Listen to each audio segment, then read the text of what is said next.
Welcome to Why Aren't You Using Email Threading on Every Case by Danny Diet and Brad Stevens.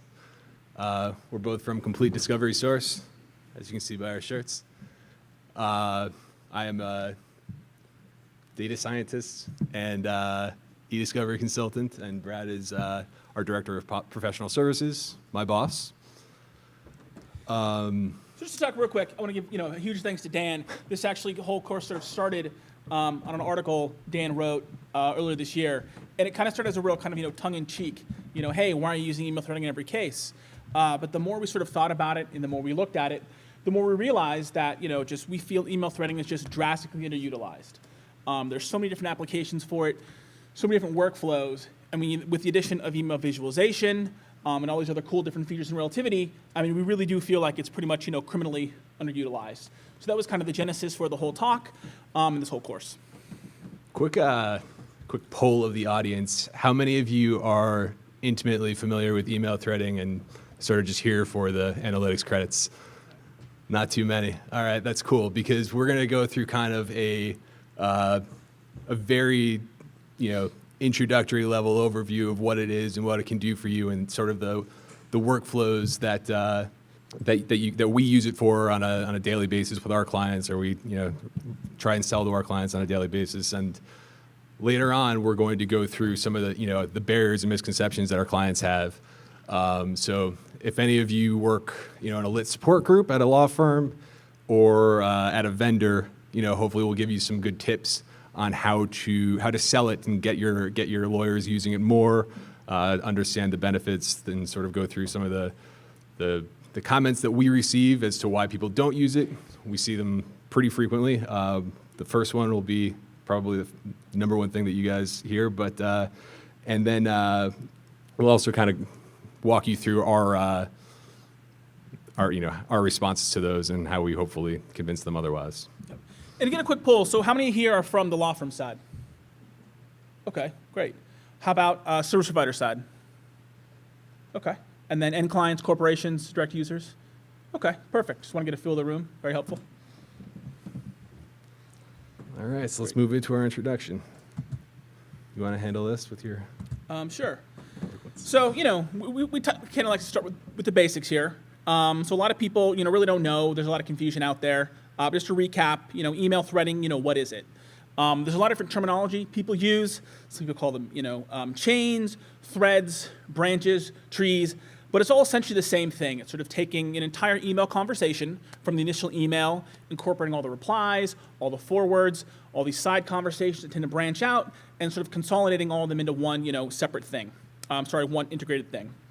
Relativity defines email threading or a thread as a single email conversation that starts with an original email, the beginning of the conversation, and includes all the subsequent replies, forwards pertaining to the original email.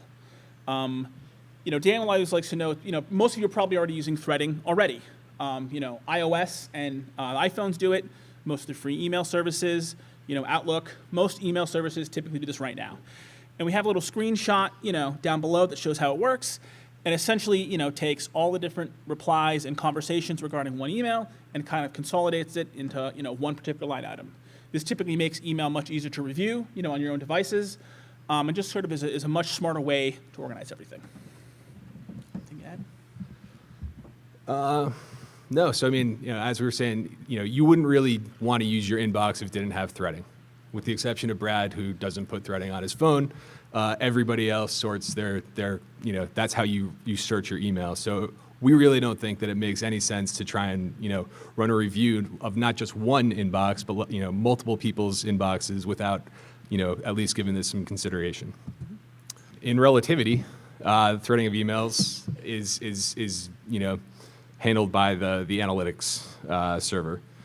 The processing, unfortunately, and getting the emails into Relativity, though, is a totally separate thing. And, when you do, put emails into Relativity, they'll be in order of the mailboxes you collected. So one mailbox at a time, generally. So, your control numbers aren't going to reflect anything close to a, logical ordering.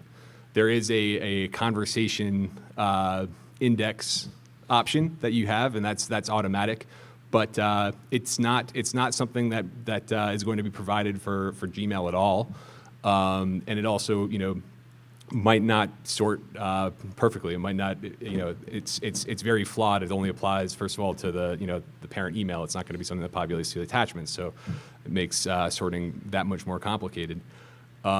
Generally, people review email, as they are processed, probably sorting by the default, which is control number. This is not logical. It's not something that's easy to do. It's not how you would review email in your own inbox. So why would you make your reviewers, review in that way? Yeah. And just to recap, an overview, threading is part of the structured analytics process within Relativity. It sort of runs in the same, set as language ID, near duping, and a lot of other different other functions. It's powered by content analysts. And sort of what happens with the actual threading process is it's essentially just, grouping all emails together. Exclusive emails are identified, replies and forwards, everything's identified. At the end, and when you're visualizing, you kind of have a little key here about all the different things that are set up. Your inclusives, your non-inclusives. It'll identify missing emails as well, duplicate spares, and attachments. So we'll go through each of those soon enough. Break it down. But first, we're going to go through a few of just the very basic concepts. So what exactly is a thread group, and how does it work in Relativity? People ask us, how do I get all the thread group, everything in an email conversation into my search results all the time? How do I sort, by conversation in order? Relativity makes it very easy. It's something that you're all familiar with. Everybody that's got any familiarity with review tools themselves has used the beg attach value, or the group identifier, as it's called by Relativity processing. It's the exact same thing. With a couple extra, bells and whistles that make it a little bit more complicated, but still very easy to use. So the email thread group value now something that would be prefixed with SAS01, now that they have the multiple structured analytics sets at simultaneously option. But that is your key field that groups everything together, and it's what you'll use throwing into your searches. It's what joins all those emails and attachments into a single unit for review. Coming up next, we have what's called the inclusive email. The inclusive email is probably the second most important thing that email threading does. What it does is identifies the last email in a conversation, or any emails that are before that have unique content. Types of unique content can be an attachment that's not copied on the last email in the thread, or somebody that's making inline changes. And then finally, you can see here that there's branches of the email thread group. Can I use the mouse? Does that work? No, it doesn't work. But if you see the lower rungs, when somebody replies separately and then nobody replies to that actual email, and they reply to a previous one, more than one email might actually be inclusive. And just in case people have not seen, the bottom part here, this is actually the Relativity email visualization. This is what it looks like on the platform. It's a very easy, quick way to understand how the email conversation is developed and how it all has, progressed. Yeah, and as you can see by the highlighting there, black means inclusive, and the white outline boxes are ones that are entirely duplicated later on in that inclusive email.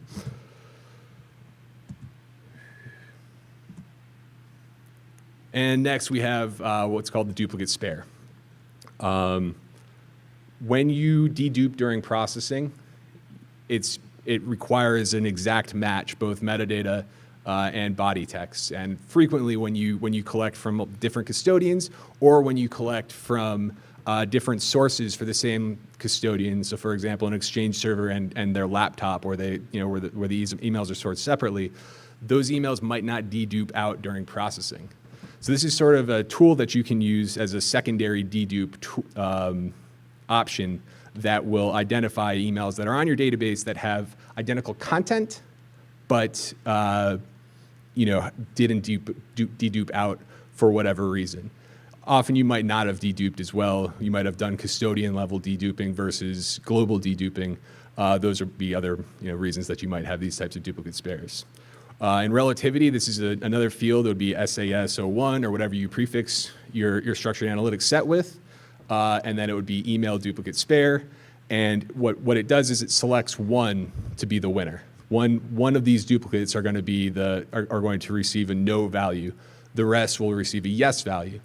The who wins doesn't really matter, but I think it's probably going to be first in time in whatever order they get submitted into the content analyst engine.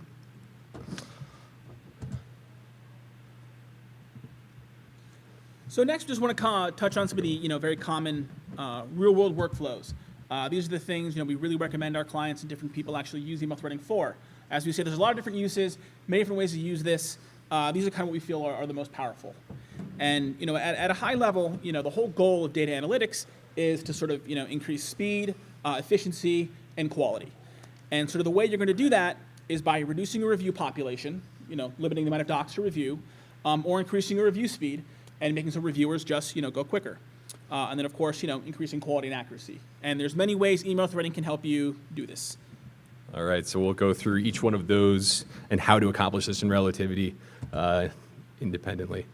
So the first most useful workflow that our clients request most frequently, they often will request thread suppression, which is essentially reducing your workflow by deduping within the set of documents that you've put on the set or into Relativity. Even if you've again deduped your data during processing, you're still going to have an email that's duplicated in a later reply to that. You're also still going to have these duplicate spares from multiple sources. So this is one tool that will, one search that will enable you to, rather than review each element or each reply to a conversation as independent documents, you can essentially just reply or review that one document that includes all of the content of that entire conversation. We talked about the fields in Relativity earlier, but there's really just two criteria that you would apply to this search. First is this an inclusive email? Yes. And now, is this an email duplicate spare? No. Quick tip though, you do want to point this at your results population, the population that you want to target for review. You don't want to run, is this an inclusive email? Yes. Is this an email duplicate spare? No. And does it have the term Brad within 3 of Jansen?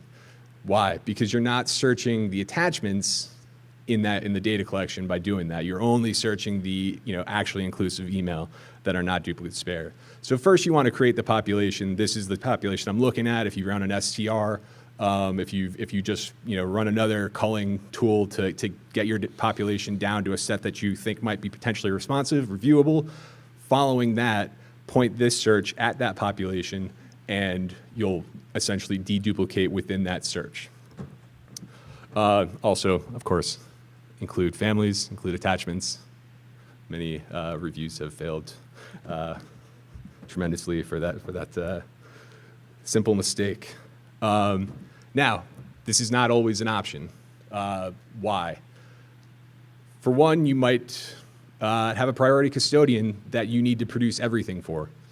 That's probably the most important thing that you should remember when you're running this email threading process, because very frequently people are taken off threads and they won't be on that final email. And if you needed to produce everything from Brad by a certain date, and you created a population of all the emails where Brad's name hit, and then you only search for the inclusive emails, and then you found, okay, Brad's not a custodian on this, I don't need to review it. You would have taken out Brad's inclusion in that conversation. He wouldn't be a custodian on an email thread where he wasn't included on the last email. So that's the most important thing to remember when you're doing this.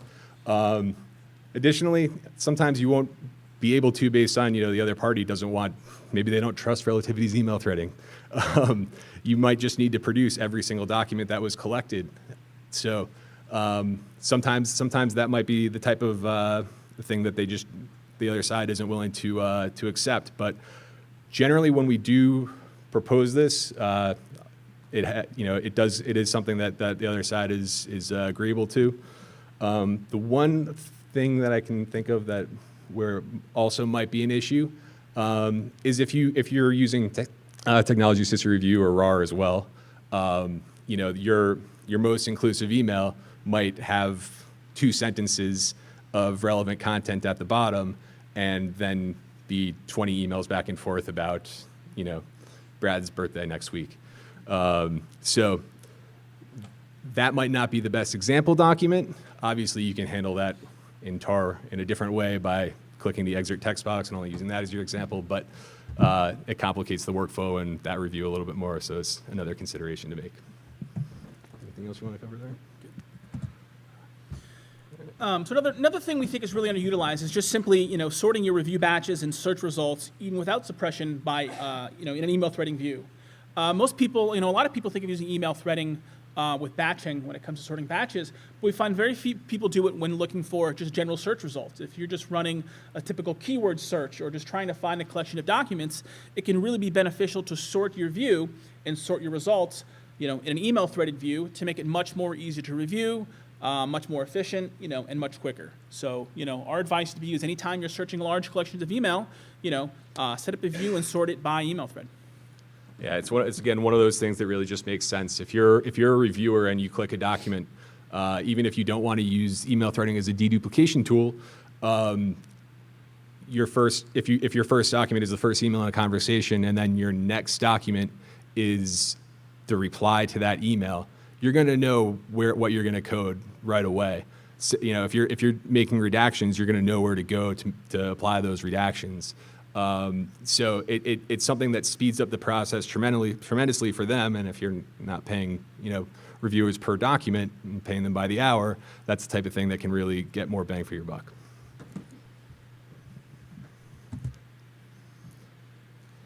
So this is just an illustration of how to sort and what it would look like in Relativity.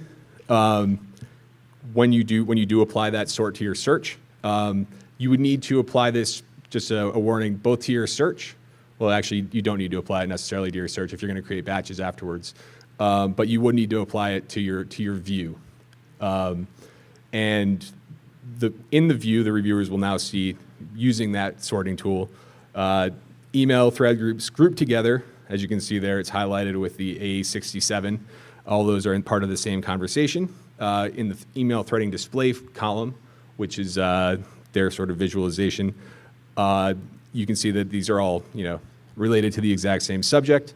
All of these are inclusive emails, which is kind of surprising. It's not 100% accurate. It does sometimes there will be some garbage that gets to the bottom of emails that causes extra email to be identified as inclusive. That's good though. We want it to be over-inclusive with the email rather than mistakenly excluding unique content. And they're sorted in order. Now, you only see 4 here. That might mean that, even though there's 1, 4, 7, 8, that might mean that we didn't collect emails 2, 3, 5, 6. But it also just might mean, again, that there's sort of some imperfections with how it counts, what number the email thread is. It's not necessarily going to be, in Relativity, the 8th email in the thread. It's just the 8th segment that it counted. I tell clients, don't worry about the number. The order is pretty much always going to be right. I don't see very many flaws with that.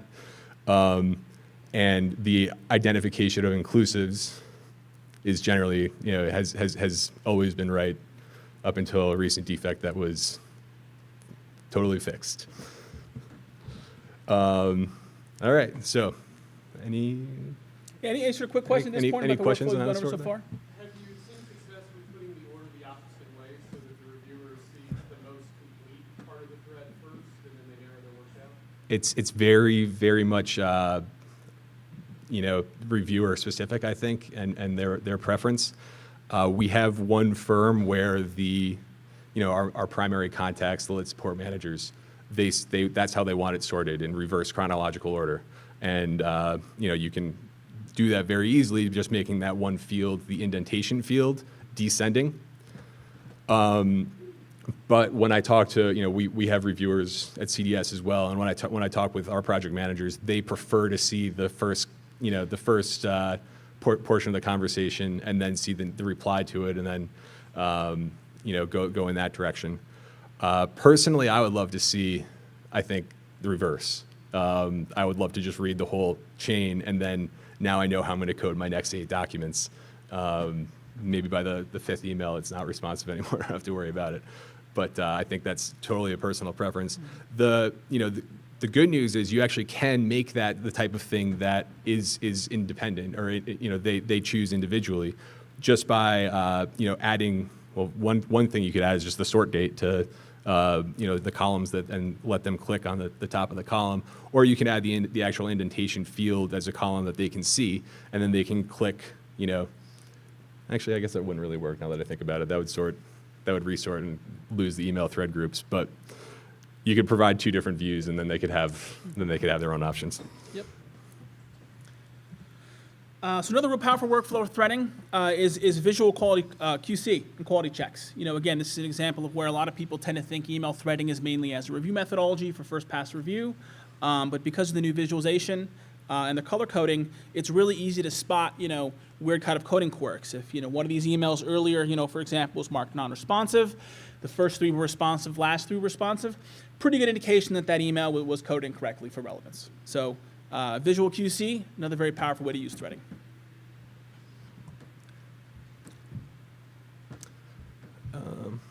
So next, again, Dan is one of the biggest email threading advocates I know. So anytime we get a client, anytime somebody asks us, he's going to recommend the use of email threading. But it feels like time and time again we keep getting a lot of excuses. People saying, well, I can't use email threading because of X, Y, Z. So Dan's kind of made it one of his personal missions to try and increase the use of email threading. And we talked with Relativity, some of our other providers and partners, and took a look at at what rate is analytics use is increasing. And you can clearly see email threading adoption is probably the fastest growing analytics use out there. TAR continues to gain acceptance, but as the name of the session says, we feel email threading can be used in almost every case. Isn't necessarily the case with TAR or other analytics. So. Yeah, so 25%. Somebody recently asked me if email threading is the most underutilized or it's the most utilized because we sell the most of it, and I replied that I think that as long as email threading isn't at 100% on email on cases where email is being reviewed, I think it's being underutilized. But it also is the most used of all the analytics tools for our clients, with the exception of obviously, I guess, in foreign matters where they just need to know what language documents are. That's probably 100%. But so we have a few replies that we've heard from clients, when we do our sort of annual reviews with them and sort of touch base on and ask these types of questions. And here are a few of the most common responses. First, we don't want to spend the extra money. We want to do this as cheaply as possible. In the keynote, he touched on the previous pricing models where most vendors and most clients were paying a la carte or per consumption. You essentially pay for what you use. We had that model, and as a result of that, we had to bill clients to use analytics. It was an additional cost for us. On the law firm side, if you have your own in-house Relativity and you don't have the per user fee, again, that's the type of thing that will automatically at the outset, you're telling a partner, this is going to increase your upfront costs. But the answer has to be yes, it will. However, overall, it will save you much more money than it will actually cost up front, just because of this $25 per gigabyte extra fee or whatever you're typically paying. Yeah. So we feel email threading example where you're going to have to spend a little money up front, but the ROI is almost always going to be positive. And we have a couple examples later on to show that can be increasingly very compelling. So almost every case we've ever run, email threading is a net cost positive, and it will totally save you money in the long run, all things considered. It is the sort of thing we do need to spend a little bit of money up front, but real potential for cost savings, both in peer review time in terms of not having to review documents, and also opportunity cost. That's if you have a fixed amount of time in a short time frame, that's time you can spend doing something else. We took one example case and did a little bit of math we asked, I think, Relativity, some other partners, what's the average cost for email threading? And someone told us $45, per gig. We're a little cheaper than that, but this is what the numbers we were given. So if you take $45 per gigabyte, you factor in approximately 5,000 documents per gig. You make the assumption that close to 15% of email collection is going to be suppressed or not be able to be reviewed. That's 750 documents per gigabyte not needing review. And if you assume 50 documents per hour of a review speed, that's over 15 hours of review you're going to save. So that equates to spending $45 and spending 15 hours review. So we kind of feel that's the real power of email threading if you're able to have a full workflow where you can suppress non-inclusive emails. And a couple of additional points on that. That 15% is a lowball estimate. We typically see 15% as a minimum on that, thread suppression or inclusive only review. Generally, it's 15 to I'd say 33% is if you're collecting from multiple sources or multiple custodians, that's the type of deduplication in addition to your processing dedupe that you get to realize. Another thing that's not really part of this in terms of just saving on document reviews per hour or how many documents you review, but is the quality control assurance. I think what's the cost if you had a review team that saw an email that was between two colleagues and no attorneys were attached, but later on in the conversation that was forwarded to in-house counsel and that email was actually privileged. What's the cost of needing to claw that back? It's not something that you can quantify up front, but the savings of being able to QC that before it actually goes out the door, I think is incredibly valuable. Yep. And again, this review calculation we did is just for first level review. So if you factor in all the downstream costs, such as you're saving on QC costs, you're saving on priv locking cost, you're saving on so many downstream costs, further on in the review process. So it's very, very compelling. So next, we already agreed to put eyes on every document, therefore we don't need it. This is again one of those misconceptions or misunderstandings about email threading. It's not something that necessarily needs to be used for thread suppression or deduplication. It's not predictive coding. It's not something that is only beneficial for that review reduction purpose. It's something that can also just be used to facilitate QC to speed up the time it takes your reviewers to get through 100 documents. Yep. So we did a couple, look at a couple examples and sort of compared, we had a few review projects where certain email threading was used for some batches and it was not for others. And we kind of, took a look and compared. And as you can tell, while the magnitude is different for each case, you're almost always going to save time using threaded batches. There's many different studies out there that have shown, the more like a group of documents, like a first level review batch, the more it can be organized and the less someone's brain has to switch between topics and different sort of types of emails, the quicker you're going to go, just because you're thinking about the same thing. And of course, naturally, the more consistent you're going to be. If you're reviewing, 10 documents all on the same thing, you're not going to have to, think about it differently. You're going to be much more consistent than if you're reviewing it sort of the next day. So we think this is kind of one of the best ways to use threading is simply thread all your batches when you're reviewing to your review team. So this is a pretty expensive test to actually run if your clients or your partners are still doubting the efficiency gain of reviewing the same batches. What we had here was sort of a proof of concept, and we were doing something for free, and we knew for a potential client we knew we had enough bandwidth and time to complete it, and reviewers that we could actually have different reviewers review the same batches of documents, one with threads and one with the other without.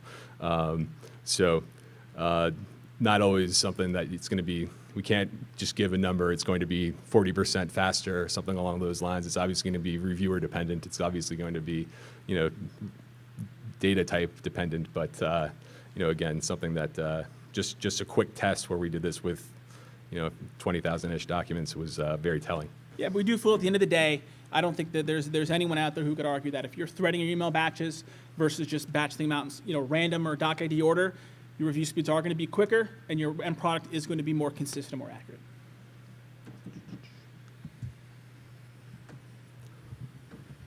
So another one that we have pretty frequently is that the review volume was only a few thousand documents, so we don't need to go through this.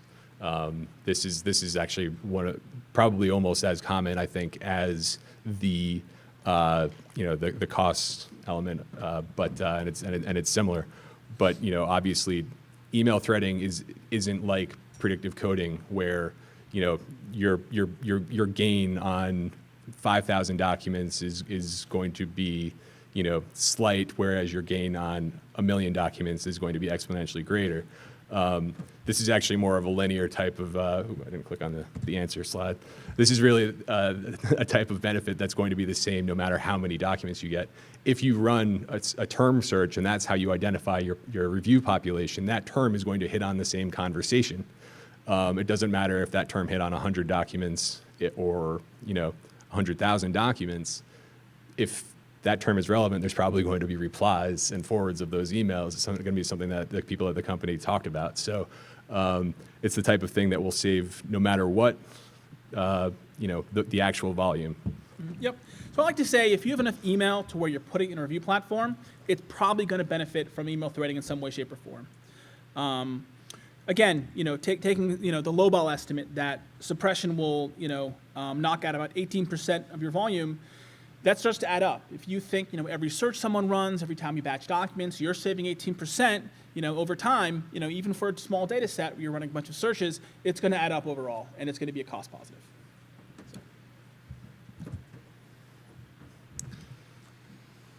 Attorneys just didn't need analytics. They don't need it. It's a fancy thing they don't understand. It's not something that's going to benefit. They know how they want to do their review, and that's it. Yeah, and this one also applies mainly to first level review. Again, because people tend to think email threading, it's just something I would use for my main review methodology. So that's kind of one of the main barriers we see a lot. I also think one of the issues here with this type of comment that we hear back, again, it's generally from somebody in lit support who's just sort of taking orders, who probably wants to use email threading themselves, but email threading, that's why we try and describe it as something that your Outlook inbox does. Just try and describe the logic of it.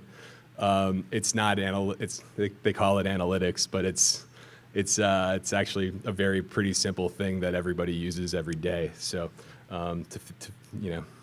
we try and sell it that way, even though it's part of the analytics package.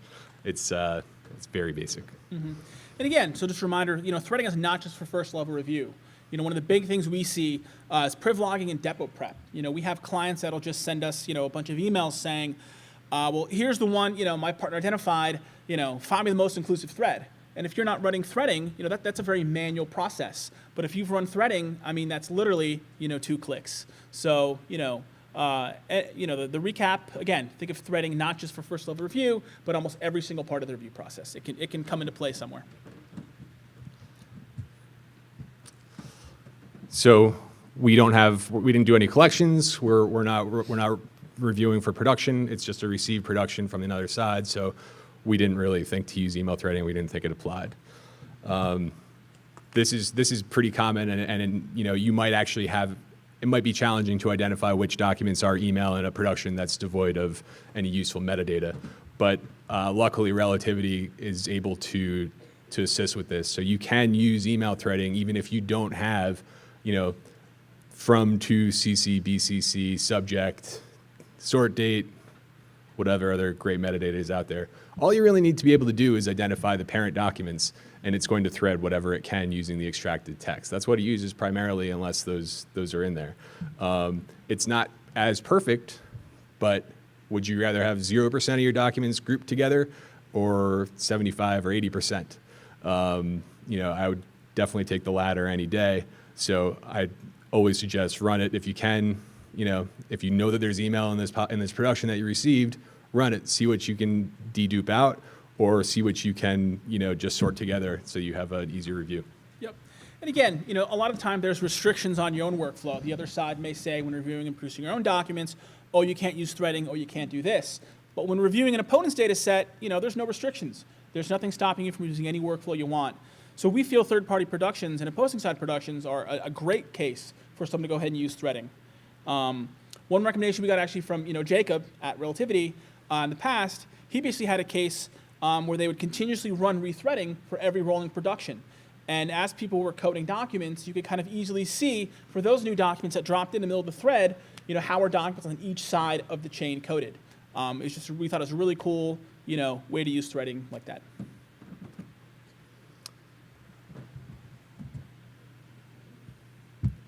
I guess the last one is just the doubters. They don't believe that it will be very effective, or they won't save me that much. Yeah, so this is actually an example, again, Relativity gave us. This was a law firm, for example, doing a review. And it kind of just shows that, with large document volumes, with a lot of overlapping emails, a lot of custodians, the cost savings can add up and just be just incredible and kind of mind-boggling if you actually sort of do the math. So for this particular example, the total data set was around 450,000 documents total, a lot of different custodians, wide email range. Over 293,000 were inclusive, so that's, of course, what you have to review. But the flip side, what we did not have to review was over 148,000 documents. 25,000 duplicate spares, 122 non-inclusive documents. So if you actually do the math there, again, your review rates, that comes out to over 2,475 hours of review time. And if you're talking about outside counsel, law firm rates, that's a huge cost savings. Even with contract attorneys, if you do the math there, you're going to save $10, $50, $100,000 in review. And we kind of think at the end of the day, this is kind of the most compelling reason for using email threading is, the big focus is always on cost, it's always on speed. And anytime you have a large document set, we just think it's it's a no-brainer because the savings there are just incredible. So. We can do a quick recap, or if anybody has any questions that they want to, going back. Propagation. Yep. So why don't you go with your experience first? Sure. So, propagation is one of those things that's always seems great at the start, but unless it's very tightly managed, it can go wrong. With propagation, with families or email thread groups or near dupes, the last person to touch the document always wins. So, it's one of those. It absolutely could be beneficial. If you use that document skip mode and you just review the latest email in the thread first, and then you just click into the next thread, and that's great. But proceed with caution. Yeah. So I think when you have a small team or a very organized review process, propagation is great. If you have maybe 2 attorneys, 3 attorneys, it's a real small set, or quick first pass review, great. But once you start having 5, 10 people, someone runs a search and sees a document here, and decides to code it right here. And as Dan said, whoever the last person to touch it codes it. And we've just seen, if not everybody's aware and not everyone has that in the forefront of their mind, it's really easy to kind of do some damage and, blow out some past coding if everyone is kind of on the same page. But so if you can use it, and if it's a small group and you're organized, cool. Yep. The other concern, I suppose, with email threading is, propagating to the entire email thread. It might be there's often differences between the beginning of the thread and the end of the thread. If it's issue coding, an issue might pop up later in the thread. It might be that the beginning of the thread is completely non-responsive. So there's definitely efficiencies to be gained from it. But again, lots of considerations to take into account. Use with caution. Yep. All right, anybody else? Shoot. Please. A couple of workflows you described, and more specifically using email threading for review batches and search results. Fundamentally, the analytics index has to be run then on all of those documents that potentially use this functionality for, correct? Right. So yeah, the analytics index is not something that relativity requires. So structured analytics is the group of features that doesn't require the index, but you have to do it's similar. It's a different process, but you have to run email threading first before you'll have the ability to sort and group and dedupe and have all those fields populated. Related question, you guys track or somehow calculate then the percentages you were showing in terms of what dedupes and threading are? Yeah, so that reporting is all automated in Relativity. It provides a pretty little pie chart that shows you exactly how many were non-inclusive, how many were duplicate spares and how many were just inclusive and unique. And additionally, we'll tell you how many of the inclusives, how many were inclusive because they were, the latest email in the thread, or because of an attachment that was not, included later in the thread. So the reporting is automated and pretty robust. So. Shoot. You guys have, you have that conversation index for each email, use that instead of the structured analytics, or how do you? So the question is, do we have the conversation index also? What do we use? And So the conversation index is definitely a grouping tool, and you can use that if you do hit a partner or a client that doesn't want to pay the upcharge for analytics. It's not as robust, and it's not something that you can rely upon for every collection, or not even potentially documents that were stored in different locations. So it's something that you can use for the grouping portion, but it won't tell you, it won't sort for you, it won't identify these, which email is most inclusive and that sort of thing.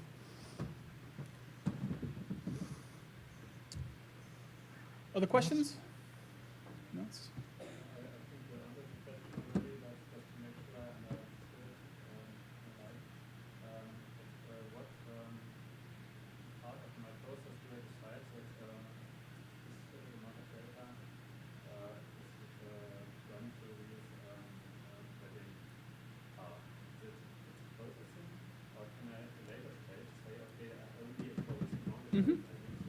Yep. So the question is, at what stage of the process is threading run?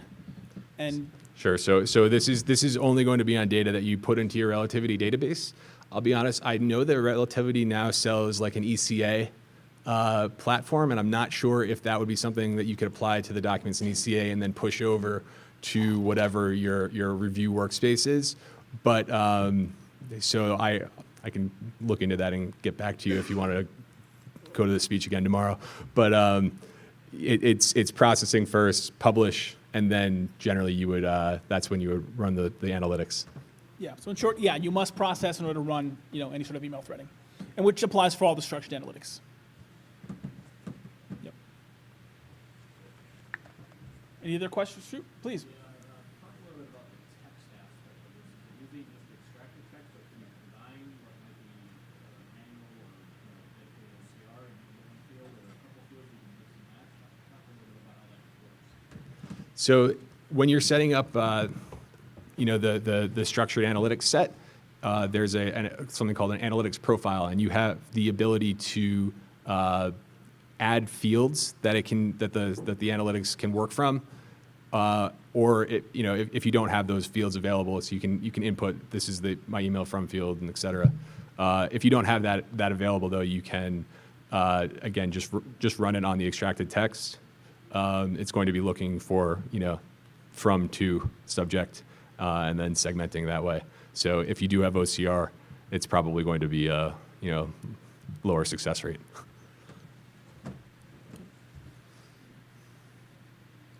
Anyone else? If someone would change the subject during the conversation, would it still recognize that it's the same thread? The question is, if somebody changes the subject in the middle of the conversation, would that still recognize that it's the same thread? That is not something that I'm totally sure on. I would probably have to defer to the Relativity product people. But I think the answer is probably, because the content would all be in there. But it might let the subject override it. But I think since the text is all in there, it would probably identify that this text is here and it's also there. So maybe. Yeah, I'm only 80% sure, but I have a feeling in the past, yes, the answer is yes. It will account for that because threading does go off of the text and the content and other stuff, and it will indeed catch that. Yep. Yep. All right. Other questions?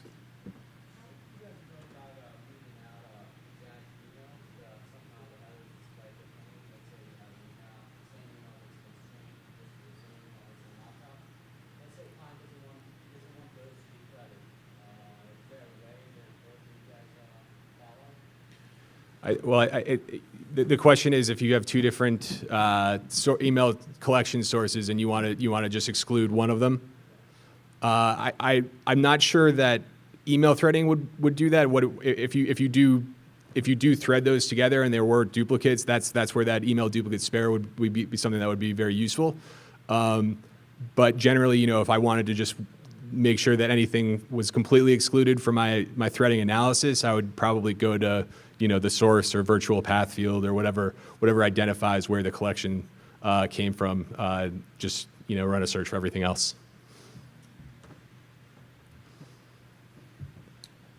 Other questions?